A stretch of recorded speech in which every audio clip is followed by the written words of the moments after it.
In today's video, I'm going to show you 3 simple ways that you can get started with your coaching. Welcome to Coaching with Chris.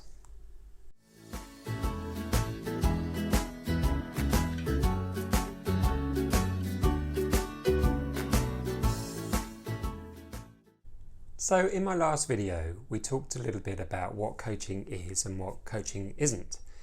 And we looked at a continuum where on one end of the spectrum we had a more directive leadership style, and at the other end of the spectrum we had a more coaching leadership style.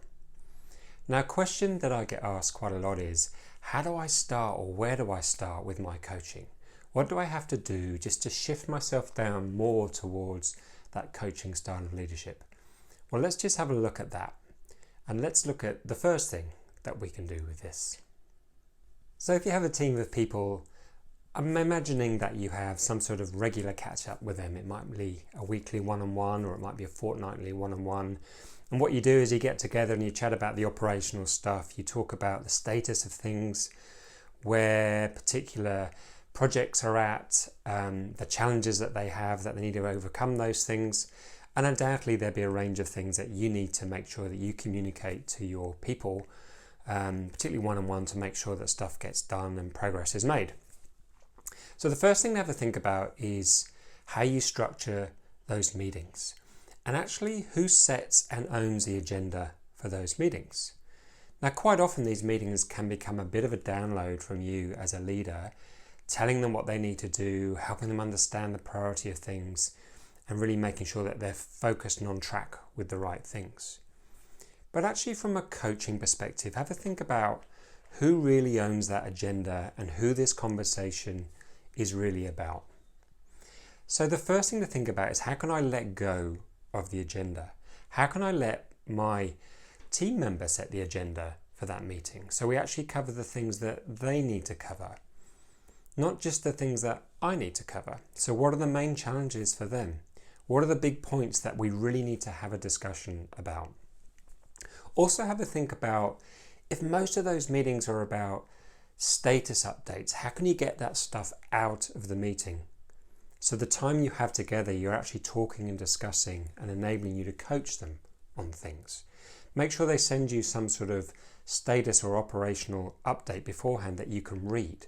So all you need to talk about are the pertinent points. The last thing to think about with the agenda and letting go of the agenda is, if you really need to have a discussion about some of the operational stuff, then divide the meeting into 2 parts. Have the first part of the meeting the coaching discussion. So say it's an hour meeting. Have the first half an hour coaching them and letting them bring to you the challenges and things that they want to work on, both from an operational but a developmental perspective as well. What does this mean for them? What do they need to do differently? How do they need to step out of their comfort zone? And then have the second half for a bit of an operational update if you need to do that. But make sure you don't do it the other way around, because I can guarantee if you do the operational stuff first, you will never get onto the coaching stuff.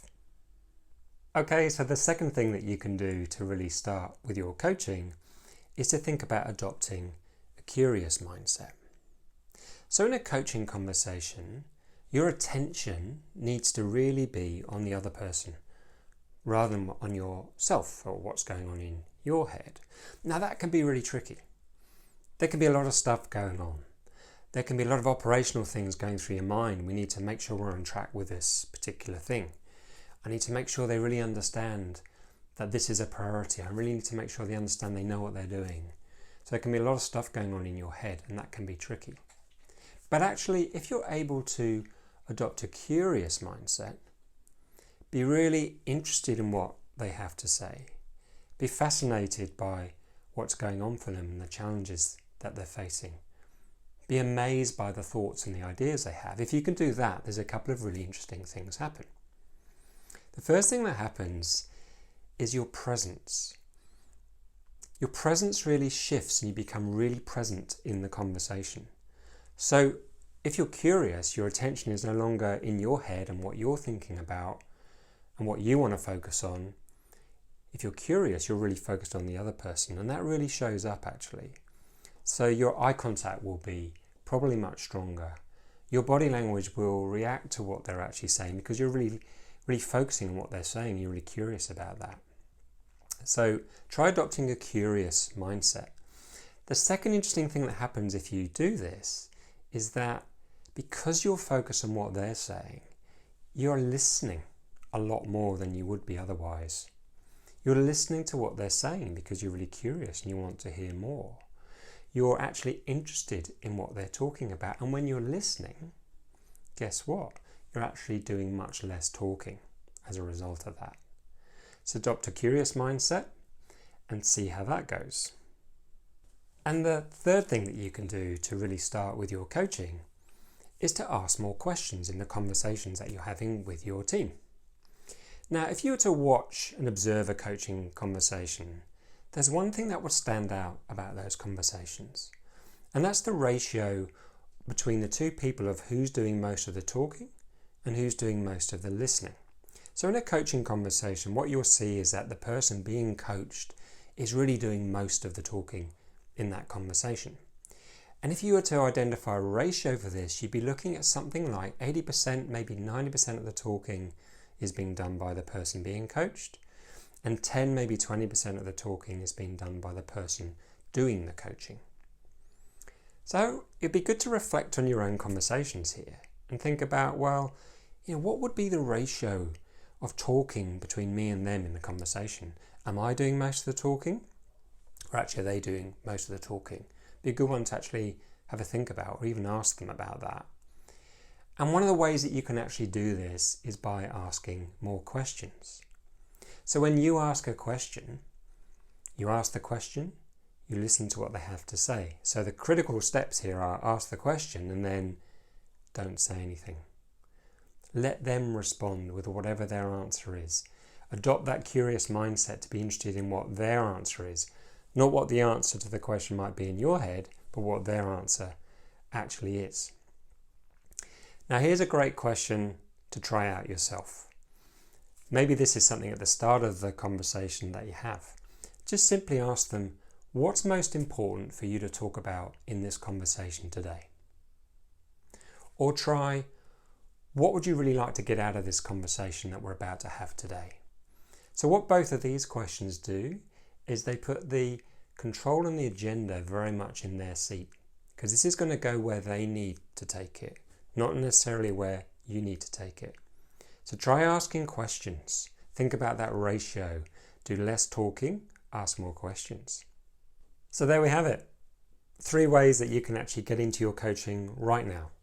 First thing is, think about who owns the agenda for those meetings that I have, those one-to-one catch-ups. How can I shift that agenda so that they really own the agenda?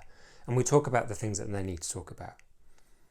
Second thing is adopting this curious mindset, being really interested in what they have to say and thinking about where your presence and your attention is, less on you and much more on them. And the third thing is think about the ratio, who's doing most of the talking in the conversation. Let them do most of the talking by asking them questions, listening to their answer, asking another question. So 3 really easy things that you can actually get going with your coaching. Why not give those a go this week, see how that goes. And if you have any questions or comments you want to make, please let me know about those. Be very happy to respond to those. As always, if this video is useful and interesting for you, do subscribe to the channel and also click on the bell notification so you see all the latest videos that we'll be uploading. And I hope to see you very soon.